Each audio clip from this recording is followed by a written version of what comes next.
नमस्कार, micro FM में आपका स्वागत है। आज सुनिए सूर्यकांत त्रिपाठी निराला की लिखी कहानी चतुरी चमार। चतुरी चमार डाकखाना चमियानी, मौजा गढ़कला, उन्नाव का एक कदीमी बाशिंदा है। मेरे नहीं, मेरे पिताजी के बल्कि उनके पूर्वजों के भी मकान के पिछवाड़े कुछ फासले पर, जहां से होकर कई और मकानों के नीचे और ऊपर वाले पनालों का बरसात और दिन रात का शुद्धाशुद्ध जल बहता है। ढाल से कुछ ऊंचे एक बगल चतुरी चमार का पुश्तैनी मकान है। मेरी इच्छा होती है चतुरी के लिए गौरवे बहुवचनम लिखूं, क्योंकि साधारण लोगों के जीवन चरित या ऐसे ही कुछ लिखने के लिए सुप्रसिद्ध संपादक पम बनारसी दास चतुर्वेदी द्वारा दिया हुआ आचार्य द्विवेदी जी का प्रोत्साहन पढ़कर मेरी श्रद्धा बहुत बढ़ गई है। पर एक अड़चन है, गांव के रिश्ते में चतुरी मेरा भतीजा लगता है।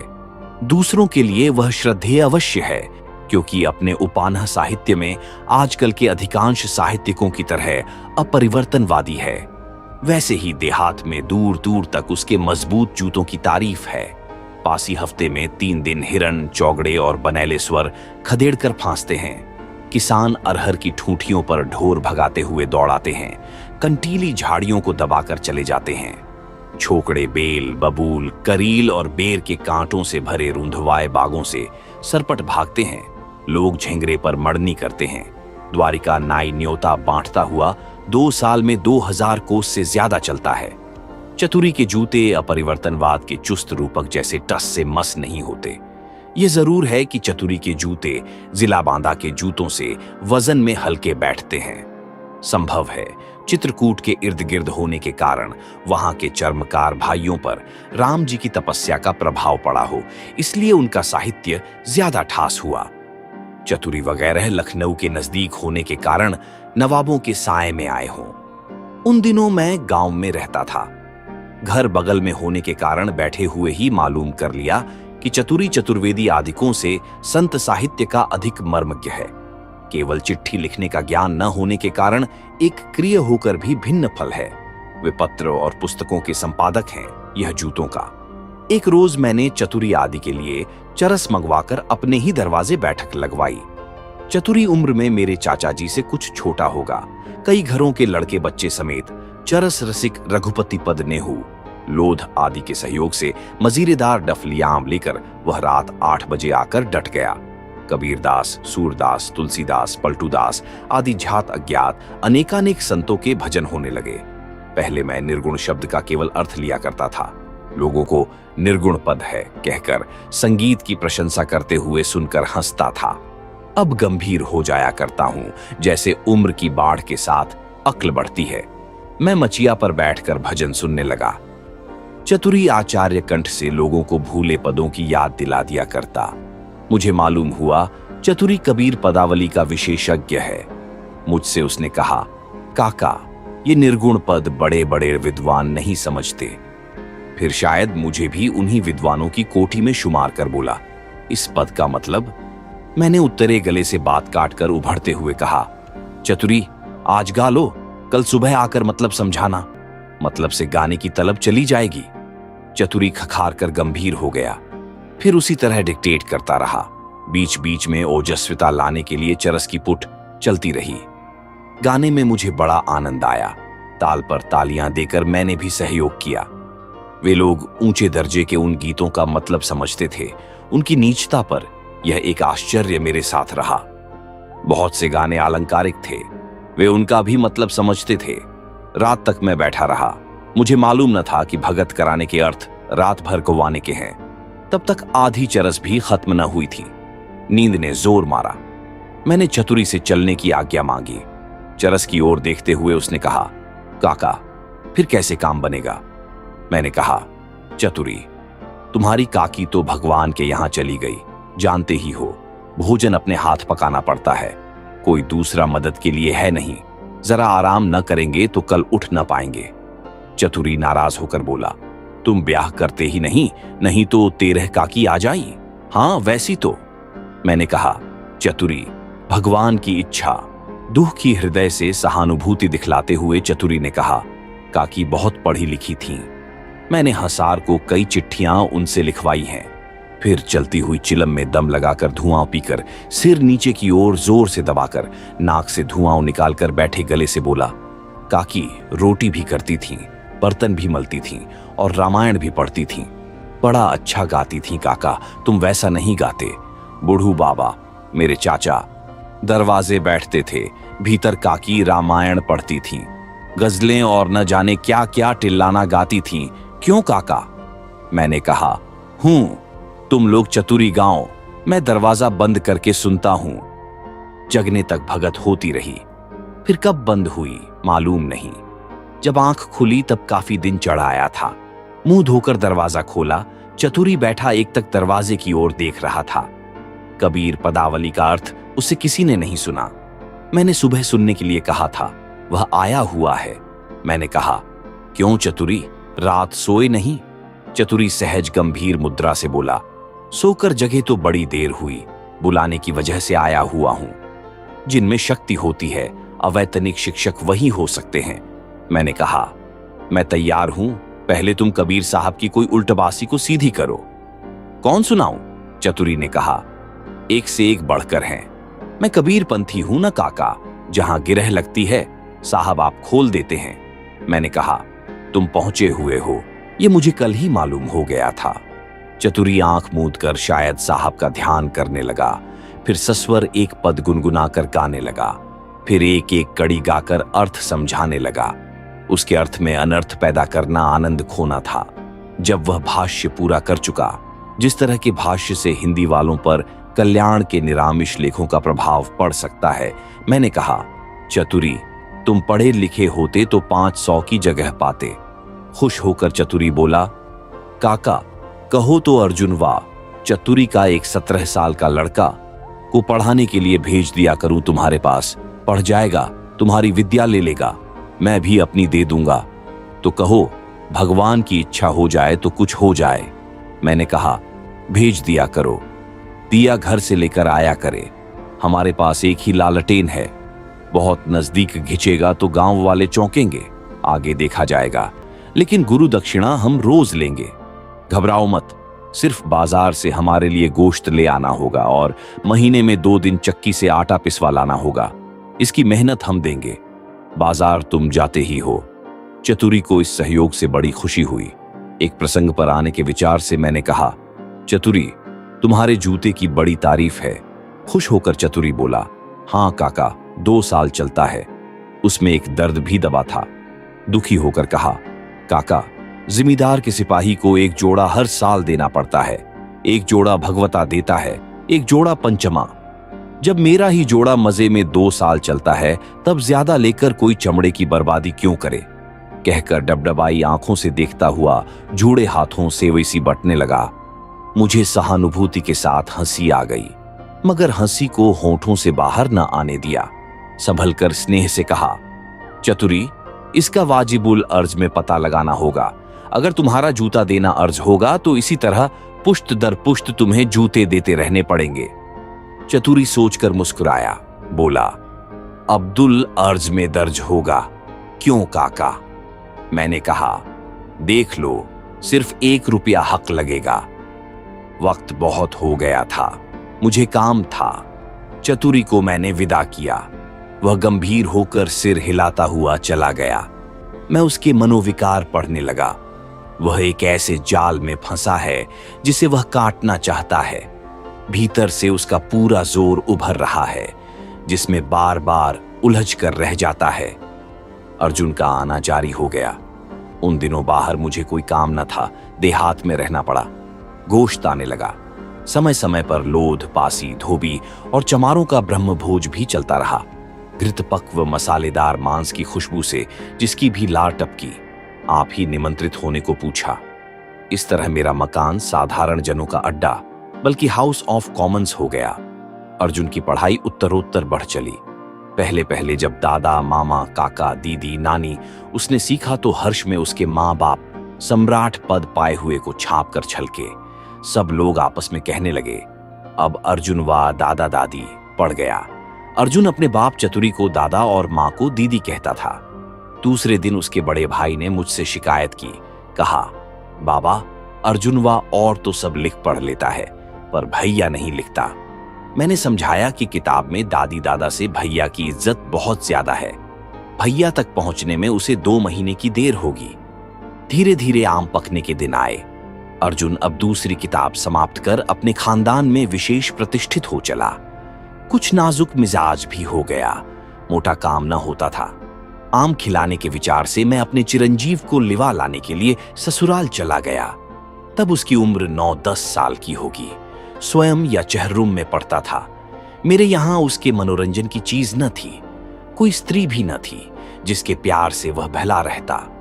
पर 2-4 दिन के बाद मैंने देखा कि वह ऊबा नहीं। अर्जुन से उसकी गहरी दोस्ती हो गई है। मैं अर्जुन के बाप के जैसा, वह भी अर्जुन का काका लगता था। यद्यपि उम्र में उससे 1.25 पट था, फिर भी पद और पढ़ाई में मेरे चिरंजीव बड़े थे। फिर यह ब्राह्मण के लड़के भी थे। अर्जुन को नई और इतनी बड़ी उम्र में उतने छोटे से काका को श्रद्धा देते हुए प्रकृति के विरुद्ध दबना पड़ता था। इसका असर अर्जुन के स्वास्थ्य पर 3-4 दिन में ही प्रत्यक्ष हो चला। तब मुझे कुछ मालूम न था। अर्जुन शिकायत न करता था, मैं देखता था।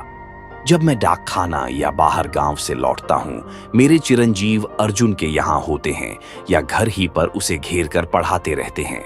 चमारों के टोले में गोस्वामी जी के इस कथन को मनहु मत्त गजगन निरखी सिंह किशोरहीन चोप व कई बार सार्थक करते देख पड़े। मैं ब्राह्मण संस्कारों की सब बातों को समझ गया, पर उसे उपदेश क्या देता। चमार दबेंगे, ब्राह्मण दबाएंगे। दवा है दोनों की जड़ें मार दी जाए, पर सहज साध्य नहीं।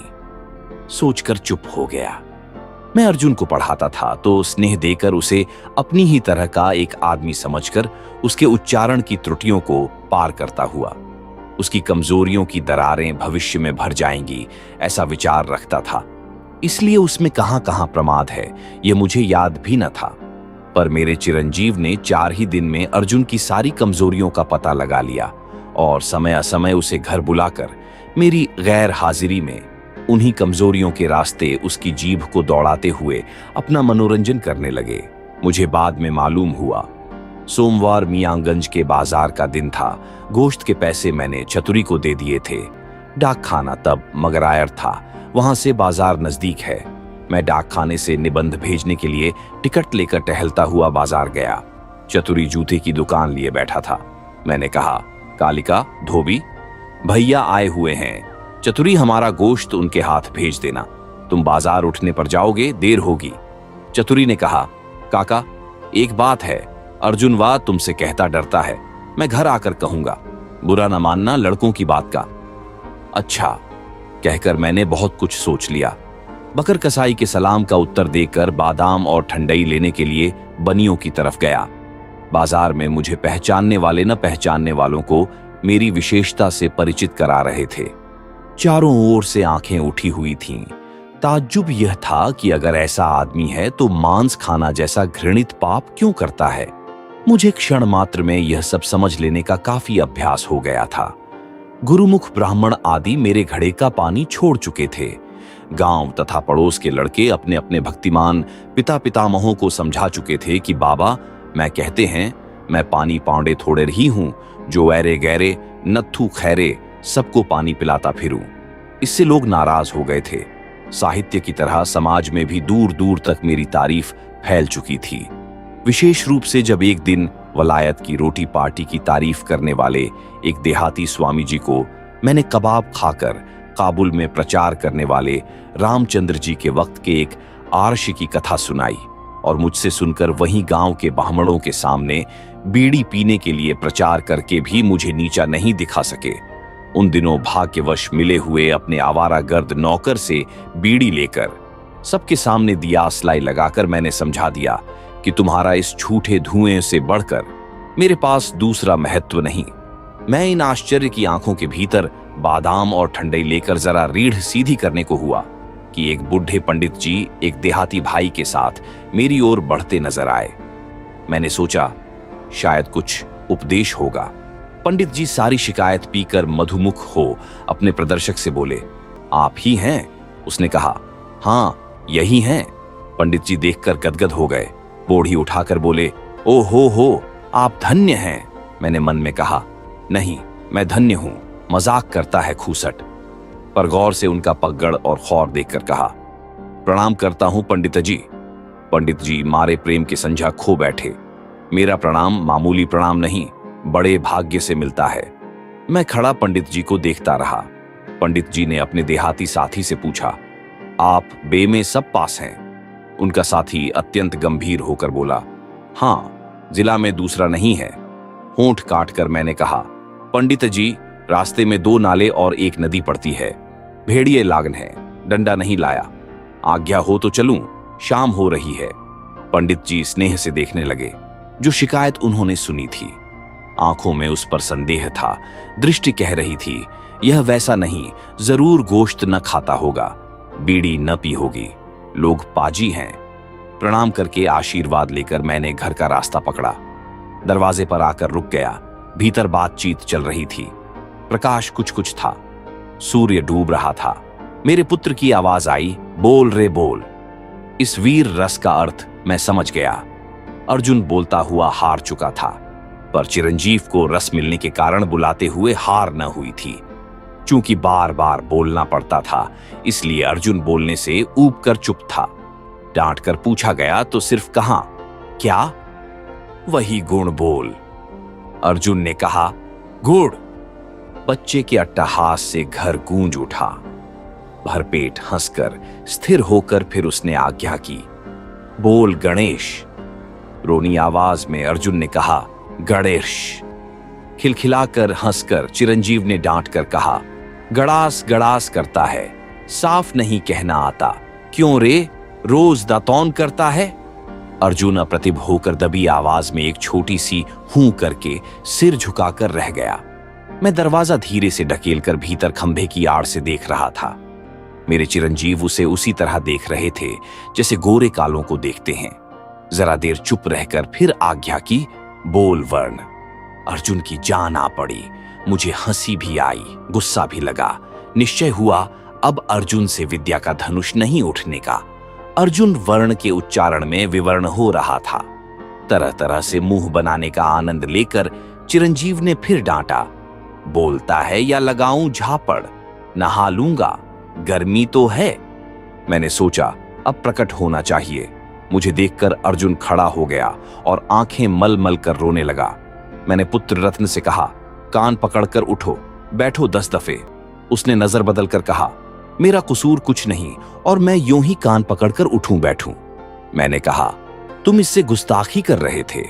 उसने कहा, तो आपने भी की होगी, इसे गुण कहला दीजिए। आपने पढ़ाया तो है, इसकी किताब में लिखा है। मैंने कहा, तुम हंसते क्यों थे? उसने कहा, क्या मैं जानबूझकर हंसता था? मैंने कहा, अब आज से तुम इससे बोल न सकोगे। लड़के ने जवाब दिया, मुझे मामा के यहां छोड़ आइए। यहां डाल के आम खट्टे होते हैं, थोपी होती है, मुंह फदक जाता है।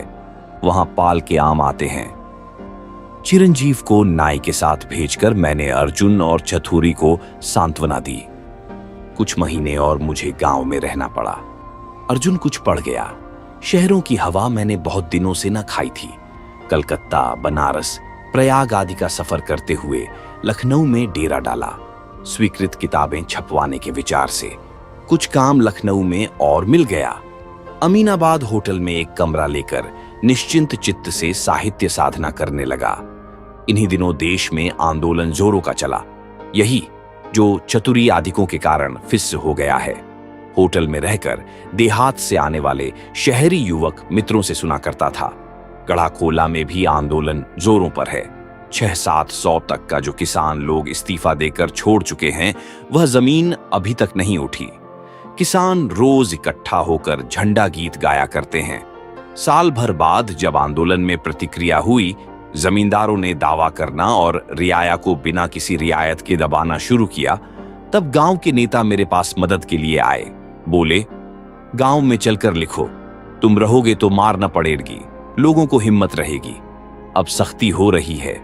मैंने कहा, मैं कुछ पुलिस तो हूं नहीं जो तुम्हारी रक्षा करूंगा। फिर मार खाकर चुपचाप रहने वाला धैर्य मुझ में बहुत थोड़ा है। कहीं ऐसा ना हो कि शक्ति का दुरुपयोग हो। गांव के नेता ने कहा, तुम्हें कुछ करना तो है नहीं, बस बैठे रहना है। मैं गया। मेरे गांव की कांग्रेस ऐसी थी कि जिले के साथ उसका कोई तल्लुक न था। किसी खाते में वहां के लोगों के नाम दर्ज न थे, पर काम में पूर्वा डिवीजन में उससे आगे दूसरा गांव न था। मेरे जाने के बाद पता नहीं कितनी दरख्वास्तें तो जमींदार साहब ने इधर उधर लिखी। कच्चे रंगों से रंगा तिरंगा झंडा महावीर स्वामी के सामने एक बड़े बांस में गड़ा बारिश से घुलकर धवल हो रहा था। इन दिनों मुकदमेबाजी और तहकीकात जोरों से चल रही थी। कुछ किसानों पर 1 साल के हरी भूसे को 3 साल का बाकी बनाकर जमींदार साहब ने दावे दायर किए थे, जो अपनी क्षुद्रता के कारण जमींदार ऑनरेरी मैजिस्ट्रेट के पास आकर किसानों की दृष्टि में और भयानक हो रहे थे। एक दिन दरख्वास्तों के फलस्वरूप शायद दरोगाजी तहकीकात करने आए। मैं मगरायर डाक देखने जा रहा था। बाहर निकला तो लोगों ने कहा, दारोगा जी आए हैं, अभी रहो। आगे दरोगा जी भी मिल गए। जमींदार साहब ने मेरी तरफ दिखाकर अंग्रेजी में धीरे से कुछ कहा। तब मैं कुछ दूर था, सुना नहीं। गांव वाले समझे नहीं, दरोगा जी झंडे की तरफ जा रहे थे। जमींदार शायद उखड़वा देने के इरादे से लिए जा रहे थे। महावीर जी के अहाते में झंडा देखकर दरोगा जी कुछ सोचने लगे। बोले, यह तो मंदिर का झंडा है। देखा, उसमें कोई रंग न दिख पड़ा। जमींदार साहब को गौर से देखते हुए लौटकर डेरे की तरफ चले। जमींदार साहब ने बहुत समझाया कि यह बारिश से ढुलकर सफेद हो गया है, लेकिन है यह कांग्रेस का झंडा। पर दरोगाजी बुद्धिमान थे।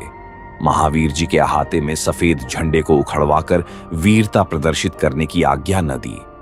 गांव में कांग्रेस है, इसका पता न सब डिवीजन में लगा न जिले में। थानेदार साहब करें क्या? उन दिनों मुझे उन्निद्र रोग था, इसलिए सिर के बाल साफ थे। मैंने सोचा कि वेश का अभाव है तो भाषा को प्रभावशाली करना चाहिए, नहीं तो थानेदार साहब पर अच्छी छाप न पड़ेगी। वहां तो महावीर स्वामी की कृपा रही, यहां अपनी ही सरस्वती का सहारा है। मैं ठेठ देहाती हो रहा था। थानेदार साहब ने मुझसे पूछा, आप कांग्रेस में हैं? मैंने सोचा, इस समय राष्ट्रभाषा से राजभाषा का बढ़कर महत्व होगा। कहा, मैं तो विश्व सभा का सदस्य हूं। इस सभा का नाम भी थानेदार साहब ने न सुना था। पूछा, यह कौन सी सभा है? उनके जिज्ञासा भाव पर गंभीर होकर नोबेल पुरस्कार पाए हुए कुछ लोगों के नाम गिनाकर मैंने कहा, ये सब उसी सभा के सदस्य हैं। थानेदार साहब क्या समझे, वह जाने। मुझसे पूछा, इस गांव में कांग्रेस है?